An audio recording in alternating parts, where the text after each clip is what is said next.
கர்த்தருடைய பரிசுத்த நாமத்திற்கு மகிமை உண்டாவதாக. சர்வதேச மகளிர் தினத்தை கொண்டாடி கொண்டிருக்கிற ஒவ்வொரு பெண்களுக்கும் வாழ்த்துக்களை தெரிவிக்கிறோம்.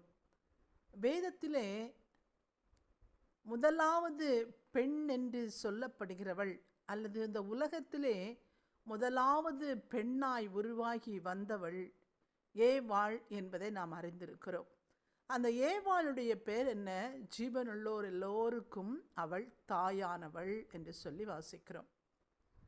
ஜீவனுள்ள எல்லா மனுஷனுக்கும் தாயானவளாயிருந்த ஒரு பெண்ணின் மூலமாகத்தான் இந்த பூமியிலே பாவம் வந்தது என்பதை நாம் அறிந்து கொள்ள வேண்டும்.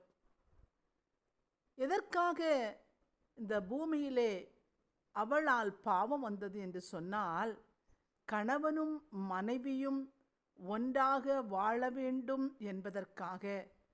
மனிதன் தனிமையாயிருப்பது நல்லது அல்ல என்று சொல்லி ஏவாளை உருவாக்கினார். எதற்காக என்று சொன்னால், ஆதாமோடு அவள் உறவாடும்படியாக.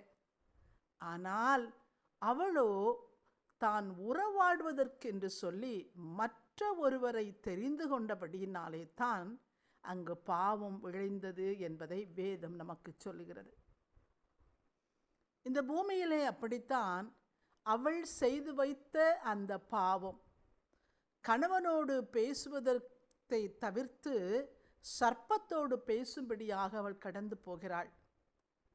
அப்படித்தான் இந்த உலகத்திலே யாரோடு நாம் பேசி வாழ வேண்டுமோ, யாரோடு நாம் வாழ்ந்து கொண்டிருக்க வேண்டுமோ அவர்களை விட்டுவிட்டு சர்ப்பங்களோடு பேசுகிற சூழல் இந்த உலகத்தில் அநேக பெண்களிடத்தில் இருக்கிறது.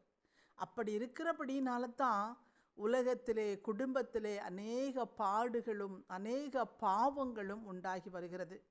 ஆதலால் நாம் பெண்களாக இருக்கிறவர்கள் என்ன செய்ய வேண்டும்?